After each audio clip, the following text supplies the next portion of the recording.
হালের জনপ্রিয় অভিনেতা অনির্বাণ ভট্টাচার্য অভিনেতা হওয়ার পাশাপাশি অনির্বাণ যে গায়ক হিসেবে দুর্দান্ত তা কারো অজানা নয়।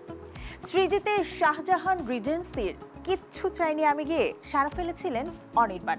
এরপরেও মিথ্যে প্রেমের গান কিংবা ড্রাকুলা সার সিনেমাতেও গাইতে শোনা গেছে তাকে। আবারও গান গেয়ে আলোচনায় এই অভিনেতা। বিস্তারিত ARM সাদাতের রিপোর্টে।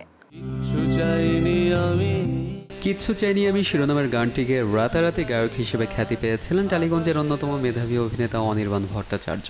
শাহজাহান রিজেন্সি সিনেমার গানটি এখনো ফেরে মানুষের মুখে মুখে। গানটির জন্য ফিল্মফেয়ার সহ একাধিক পুরস্কারও ঝুলিতে পড়েছেন অনির্বাণ। আবার এসেছি ফিরে। গানটি প্রকাশের প্রায় 6 বছর পর আবারও গান গেয়ে আলোচনায় এলেন এই অভিনেতা ও নির্মাতা। কলকাতার টিভি চ্যানেল জি বাংলার সারেগামাপা লেজেন্ডসের মঞ্চে নয়ন সরসী কেন ভরেছে জলে গানের প্রথম কলি গেয়ে প্রশংসা কুড়িয়েছেন অনির্বাণ। মুকুল দত্তের লেখা গানটি কিশোর কুমারের সুরে গেয়েছেন ভারতীয় গায়ক অভিজিৎ ভট্টাচার্য। অনির্বাণের কণ্ঠে নিজের গাওয়া গান শুনে অভিজিৎ মুগ্ধ হয়েছেন। অনুষ্ঠানটি উপস্থাপনা করছেন অনির্বাণ নিজেই। জি বাংলার ফেসবুক পেজে অনির্বাণের গানের ভিডিওটি প্রকাশ্যে আসার পর সেটি ফেসবুকে ভাইরাল হয়।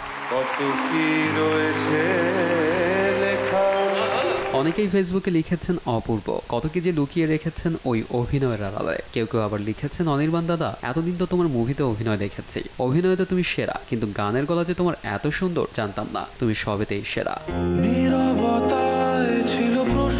এর আগে 2020 সালে মুক্তিপ্রাপ্ত ড্রাকুলা সার্চ সিনেমায় প্রিয়তমা গানেও কণ্ঠ দিয়েছেন তিনি। মঞ্চ, চলচ্চিত্র, টিভি নাটকে অভিনয়ের পাশাপাশি নির্মাতা হিসেবেও পরিচিতি পেয়েছেন তিনি। বাদল সরকারের নাটক অবলম্বনে ভল্লভপুরের রূপকথা নির্মাণ করে প্রশংসিত হয়েছেন অনির্বাণ। আগামী 14 জুন মুক্তির অপেক্ষায় থাকা অথৈ সিনেমায় দেখা যাবে তাকে। ARM সাদাত, দেশ বিনোদন।